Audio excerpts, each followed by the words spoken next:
Саламатсыздар ма, YouTube көрермендері? Мен жастарын бастауыш мектебінің бастауыш сынып мұғалімі Сәндібекова Гүлнар Нұрсейіловнамын.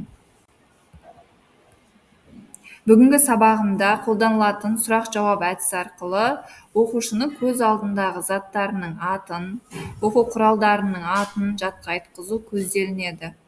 Сұрақ-жауап әдісі тек қана жаңа материалды игеру мақсатында емес, өтілген грамматикалық формаларды бекіту, түйіндеу, есте сақтау, оқушының тілін, ойын дамыту мақсатында жүргізіледі. Сабақтың тақырыбы зат есімнің септелуі. Бүгінгі сабағымыздың мақсаты оқушылардың қазақ тіліндегі септік жалғауларын игеріп және тәжірибеде қолдану мүмкіндіктерін кеңейту.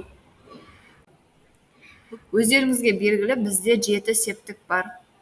Ең бірінші септік атау септігі. Оқушыға кім Асанның досы деген сұрақ қойылады. Кім Асанның досы? Үсен. Мектепке не алып барамыз? Сөмке.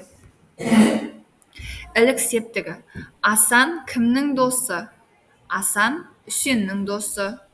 Үсеннің досының аты кім? Үсеннің досының аты Асан. Барыс септігі. Айжан, сен дәптерді кімге бердің?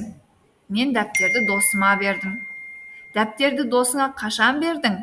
Дәптерді досыма бүгін бердім. Табыс септігі. Дәптерді кім алды? Дәптерді Жомарт алды.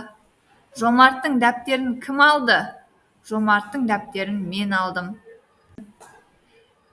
Жатыс септігі. Қайрат қайда тұрады?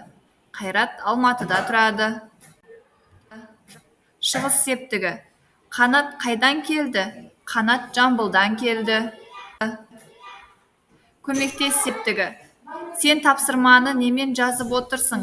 Мен тапсырманы қаламмен жазып отырмын.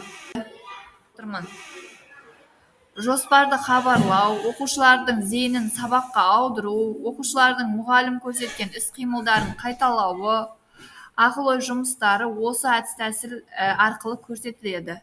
Бұл әдіс-тәсіл оқу материалын түсінуге үлес қосады.